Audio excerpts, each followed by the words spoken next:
Você acha que esse bolsonarismo ele acabou bagunçando muito o que que é o conceito de direita, de verdade? É uma ótima pergunta, porque nominalmente eles são de direita e eles eh eh, praticam, enquanto discurso, vamos dizer, símbolos à direita. Então eu posso até colocar eles à direita, porque você pode ser corrupto de direita, você pode ser traidor de direita, você pode ser todas essas coisas de ser de direita. Não tem não tenho nenhum impeditivo para A gente isso. pode estabelecer aqui também, na sua visão, o que que é ser de direita também, né? Historicamente, o que a gente chama de direita é o defensor da ordem, e da ordem, pode-se falar da ordem política, da ordem moral, da ordem hierárquica, e a esquerda como aquela que tenta inverter ou subverter a ordem. Tá, então a gente tem uma briga de caos e ordem, a gente pode colocar aí até o yin e yang, aquela Uhum. simbologia toda. Eh, então o bolsonarismo, ele se apropria dos símbolos da direita, sendo eles próprios, vamos dizer, brasileiros típicos na política. A gente pode colocar aí, que é o cara do centrão, o cara que tá na política para fazer um patrimônio, para ficar abastecendo determinado eleitorado. O que eles tiveram foi algo que foi muito específico dos anos 10, vamos colocar aqui, que foi o surgimento das redes sociais, e aí as pessoas se identificarem dentro dessas bolhas com seus símbolos. Por isso que quase todos esses heróis da direita no mundo inteiro surgiram nos anos 2010. Eles não vêm nos anos 2000. Eles são um fenômeno dos anos 2010, 2014, 15, 16, 17, 18, né? Tudo surge mais ou menos ali. Todos esses nomes internacionais que a gente vê. E o Bolsonaro foi essa versão no Brasil. Né? Então as pessoas começaram a fazer uso de redes sociais, e especialmente os mais velhos, isso é parecido com o Trump. Eles geram uma identificação no sentido de, meu, esse cara aqui ele é como eu, ele é que nem eu, ele fala as verdades. Porque aquela geração mais velha, a geração boomer, ela tá tendo ali sua espécie de o canto do cisne, a sua última grande tentativa política de ver sua visão de mundo interferir na realidade. Então o Trump é isso nos Estados Unidos e o Bolsonaro faz isso no Brasil, a família Bolsonaro. A questão é que o Trump, ele não. O Trump conseguiu trazer as gerações mais novas com ele. Na última eleição, isso ficou bem claro. A Uhum. família Bolsonaro já não consegue. Então eles ficaram muito presos no famoso tiozão do Zap, né, a tia do Uhum. Zap. E aí o eleitor mais novo à direita, ele tá preso, ele tá, vamos dizer, aberto. Então você tem o Nicolas que conversa muito, a gente conversa muito com o eleitor mais jovem. Então, no fundo, se a gente olha direitinho esse desenho, eles estão administrando um ativo que vai envelhecendo e vai meio que sumindo, né? E o futuro não é com eles. Então a eles vão abdicar, a meu ver, dos símbolos mais óbvios de direita, porque eles querem viabilidade eleitoral, será a campanha do Uhum. Flávio, e eles estão completamente absorvidos naquilo que a gente chama de centrão, que é o PL, né, assim, você é um partido bilionário, você tem uma estrutura que toda eleição tem mais de 1 bilhão, né, à disposição, a cada 2 anos eles torram 1 bi, e todo ano são centenas de milhões de fundo partidário. Fora os negócios que os caras fazem, então você tem um universo que é muito sedutor. E eles já estão completamente comprados nesse universo sedutor. Então, né?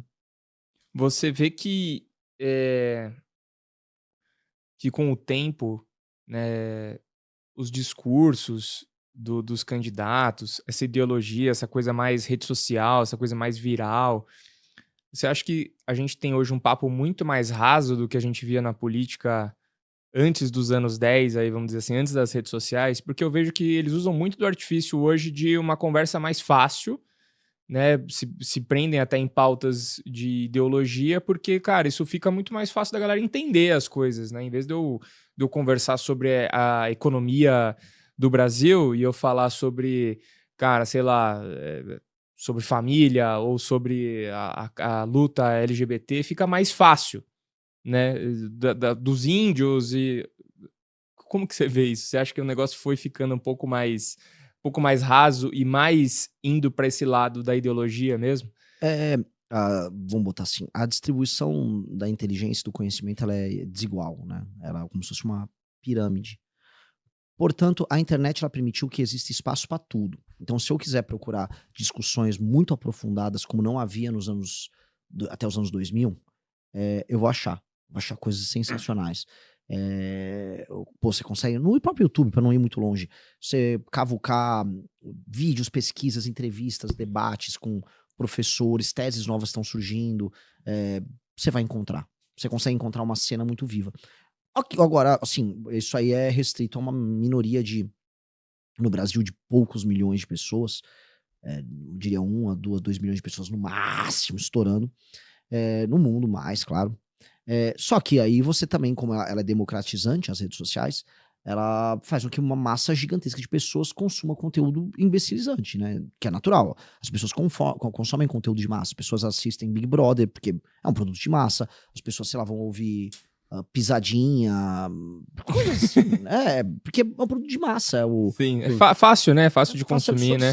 E aí, o problema é que isso bate na nossa cara muito mais fácil, porque as redes sociais te permitem interagir com esse mundo pop o tempo todo. Ele tá na tua cara o tempo todo. E você, por mais que você tente se isolar do mundo, construindo alguns conteúdos melhores, você não consegue. Então, é uma dádiva que vem com uma maldição. Então, você consegue ter camadas de discussão. Hoje, para você produzir política, você tem que criar as camadas dela. Então, nós fazemos assim. O topo nosso, a gente tem uma revista impressa, que não tem nem conteúdo online. A pessoa paga, faz assinatura, para ler um material de ponta nosso, para entender sobre o mundo, sobre o passado, sobre o futuro. Beleza. A revista Valete tá lá. Agora, eu tenho que ter criadores de conteúdo nosso fazendo rios diários. Eu sou pré-candidato, tenho que fazer rios o tempo todo. Tenho que fazer 5, 6 vídeos por dia para me tornar mais conhecido. Não vou vender a mãe nos rios, mas tem que ser popular. Né? Você tem que ficar conhecido, não tem muito o que possa ser feito. Né, tento criar para as pessoas a jornada da base ao topo. Não que todo mundo da base vá para o topo, isso não existe. Nem tem como. Mas pessoas vão ficar no meio, pessoas vão ficar mais aqui, outras vão ficar ali. Acho que você tem que ser completo na forma como você passa a sua mensagem. Mas, para te responder de maneira clara, o debate está muito ruim hoje? Sim. E o debate tende a ficar pior? Sim. É triste, mas é verdade. Vai ficando cada vez mais raso. Vai porque não há...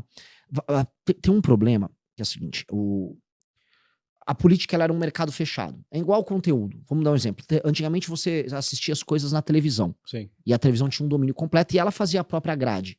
Você tinha, querendo ou não, um apelo para, né, audiência e tal, mas no fim do dia você tinha um grupo de pessoas que concentrava o que poderia e o que não poderia ser feito. Hoje, qualquer pessoa fica aprendendo quais são as regras de algoritmo para poder ela viralizar seu conteúdo. E você consegue medir isso o tempo todo. É como se soubesse quantos likes teve o programa do Gugu hoje, sabe? Sim. Então, hoje você consegue ver, e aí as pessoas ficam validando as outras socialmente mediante uma escala de fama e conhecimento. E isso faz com que em quase todas as áreas você tenha pessoas que são mais influencers do que um profissional daquela área. Total. Então, na política é isso. A maior parte dos políticos da nova geração não são políticos, eles são influencers. E que eu repito, qual é a função social do Nicolas Ferreira? Ele é um influencer que produz conteúdo sobre política. É isso. Qual a função da Erika Hilton? Ela é uma influencer que produz conteúdo. Ela, né? A gente tem que ser bacana. Sobre política. Isso. Agora, factualmente, as pessoas se sentem inspiradas a produzir um conteúdo sobre política bom ou atuar politicamente bem, ou, na prática, ser famosos. As pessoas entendem que o poder é a fama dessa pessoa. E isso é muito ruim. Porque aí todo o sistema de incentivo é para que a pessoa crie conteúdos imbecilizantes, reduzam a prática política a criar conteúdo, e aí nada transforma a vida das pessoas. Então, repara, um político de direita que não cria nada, a função dele é torcer para ter sempre uma confusão no dia, para ele poder ter uma pauta para gravar. Sejamos honestos, eu sou um político de direita. De esquerda também, os do PSOL são todos assim. No dia ele tá, hoje não teve nada, hoje não aconteceu nada. Porque os caras querem gravar. A função social de um político é gravar. A maior parte dos gabinetes dos políticos de direita e de esquerda no Brasil são estúdios. Estúdios de gravação. Então ele fica lá, grava um vídeo. Tô indignado. Ó a esquerda aí que hipócrita. Olha, essa direita é fascista. É isso. E a gente tá pagando por isso. Essa é uma sensação muito ruim que dá. Que é uma sensação de que não vale a pena você trabalhar. O Kim Kataguiri, a gente citou ele no começo, ele trabalha igual um cachorro. Agora, as pessoas dão mais valor se um deputado grava um vídeo, se for de direita. Olha só, Xandão, vagabundo, acabou. Sério, o Farrur, eu nem tenho nada com ele, eu achei um sujeito engraçado, um cara com bigodão lá do Paraná, um policial. Ele ficou gravando uns vídeos, Workaro, seu safado, aí ele foi fazendo umas musiquinhas. Milhares, assim, de curtir milhões de views pra nada. Então, a política, vamos dizer, isto aqui fez a política se tornar um negócio muito retardado. Muito. E a gente precisa mudar isso. A gente fala muito em reforma política pra mexer com corrupção, pra mexer com o impacto do centrão. Só que e o impacto dos caras que nem estão envolvidos nos escândalos de corrupção? Que eles só tornaram a política uma grande imbecilidade. Erika Hilton, acho que é um exemplo. Imagina, você ir pra uma comissão da mulher só pra ser afrontosa. Eu sou afrontosa, eu sou uma trans na comissão da mulher. Pelo amor de Deus, isso é muito estúpido. Então, como assim, realmente precisa mudar. Eu tenho algumas ideias para mexer nisso, mas definitivamente ser famoso não tem que ser um qualificante para você ser um político. Não deveria, em nenhuma medida.